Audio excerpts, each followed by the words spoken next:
Hello friends, তোমরা সবাই কেমন আছো? আশা করি প্রত্যেকেই ভালো আছো। এটা হচ্ছে আমার কলেজ। তো দীর্ঘ 10 বছর পর আমি আজকে গেলাম আমার কলেজে। তো এখন আমি জিরাট স্টেশনে বসে আছি। তো জিরাট স্টেশনটাকে ঘুরে তোমাদের দেখাচ্ছি।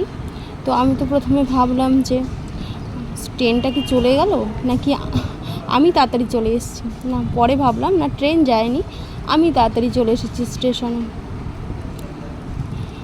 তো দেখো, স্টেশনে একটা লোক না দেখে আমি সত্যিই প্রথমে ভয় পেয়ে গেছিলাম যে ট্রেনটা বুঝি চলেই গেল। তো তারপর দেখছি যে না, যারা যাওয়ার তো তারা আস্তে আস্তে আসছে। তো কিছুক্ষণের মধ্যে প্ল্যাটফর্মে দেখলাম লোক ভরে গেছে। তো ট্রেনেরও প্রায় টাইম হয়ে এসেছে। ততক্ষণে আমি একটু দাঁড়িয়ে দাঁড়িয়ে লোক দেখছিলাম। কতদিন পর স্টেশনেও এলাম। তো দেখতে দেখতে ট্রেনটাও ঢুকে গেল। তো আমার হাজব্যান্ড বললো যে প্রথমের দিকে উঠবে, তাহলে দেখবে ফাঁকা থাকবে, বসার জায়গা পাবে। আমিও যথারীতি তার কথা মেনে প্রথমের দিকেই উঠলাম। উঠে তো দেখছি সেই ভিড়, বসা তো দূরের কথা, দাঁড়ানোর জায়গা পর্যন্ত নেই। আমি তো ফোনটাকে উঁচু করে ধরেছিলাম যে বাইরের প্রকৃতিটা তোমাদের সঙ্গে শেয়ার করব, তার জন্য। তারপর আমরা ট্রেন থেকে নেমে কলেজের উদ্দেশ্যে হাঁটা শুরু করলাম। দেখো, 10 বছর আগে এই গলিগুলো কেমন ছিল, আর 10 বছর পর আমি তো কিছু চিনতেই পারছিলাম না। তো অনেক পরিবর্তন হয়েছে। 10 বছরে তো পরিবর্তন হওয়াটাই স্বাভাবিক, তাই না? এই যে পুকুর পাড়ের বাড়িগুলো দেখো কত সুন্দর লাগছে, চারিদিকে বাড়ি, মাঝখানটায় পুকুর। তো যেতে যেতে একটা স্কুল পড়ে প্রথমে আমার কলেজে যাওয়ার আগে। তো স্কুলের পরেই হচ্ছে আমার কলেজ। দেখো, স্কুলের গেটটা আগে এখানে ছিল না, তো এটা মনে হয় নতুন করেছে। আমি যখন কলেজে আসতাম তখন এই গেটটা ছিল না।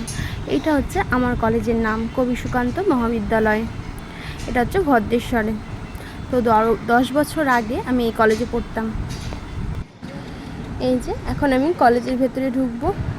এই যে হচ্ছে আমার সেই কলেজ। তো এই 3 তলার যে বিল্ডিংটা, এটা ছিল আমাদের সময়, আমাদের ক্লাসরুম ছিল 3 তলাতে। তো এই দিকে বাঁ দিকে যে রুমগুলো দেখতে পাচ্ছ, যে বিল্ডিংটা, ওই বিল্ডিংটা আগে ছিল না, ওটা এখন মনে হয় করছে। তো এই যে অফিস রুম। তো আমি অফিস রুমে আমার কিছু কাজ ছিল, তো মিটিয়ে এখন আমি কলেজটা একটু ঘুরে দেখছি আর তোমাদেরকেও দেখাচ্ছি। এই দেখো, এই দিকটা না অনেক ফুলের গাছ ছিল। তো এই শীতকালে হয়তো ছিল, তো এখন মনে হয় নেই, আবার হয়তো নতুন করে লাগাবে। তো সেরকম দেখা যাচ্ছে যে লাগানোর জন্য জায়গা করে রেখেছে। আর এই হচ্ছে দেখো পদ্ম গাছ, সব থেকে আকর্ষণীয় জায়গা এটা। দেখো কি সুন্দর, এই জায়গাটা খুব ভালো লাগতো আমাদের। চল ভাই, আমার যথারীতি কাজ মিটে গেল, এবার চলবো বাড়ির উদ্দেশ্যে। তো ভাই এখানে বসে বসে ফোন ঘাটছে, দিয়ে ওকে বললাম চল, আমার কাজ মিটে গেছে। যখন স্টুডেন্টরা ঢুকছে কলেজে, এখানে দোকান কোথায়, তো বেরিয়ে পড়লাম। আসতে দেখেছ, রাস্তায় যেতে যেতে একটা বজরংবলী মন্দির পড়লো। দেখো, এবার আমরা চলছি স্টেশনের উদ্দেশ্যে।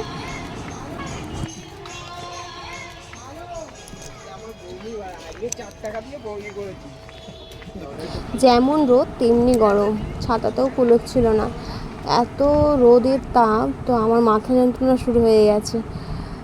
এদিকে আমাদের ট্রেন দেবে হচ্ছে 3 নম্বর প্ল্যাটফর্মে। তো আমরা 3 নম্বর প্ল্যাটফর্মের দিকেই যাচ্ছি। স্টেশনের আশেপাশে সেরকম খাবারের দোকান নেই।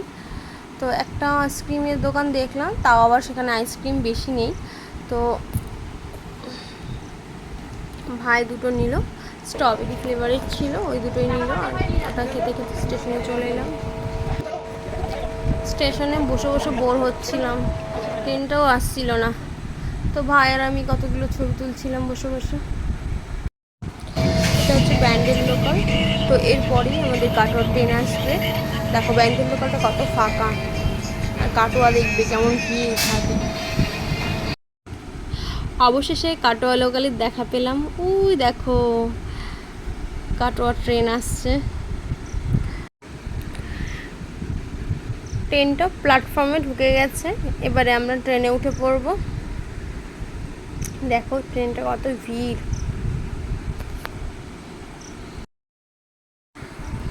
দেখো কত ভিড়। যাওয়ার সময়ও দাঁড়িয়ে দাঁড়িয়ে গেছি, আসার সময়ও দাঁড়িয়ে দাঁড়িয়ে এসেছি।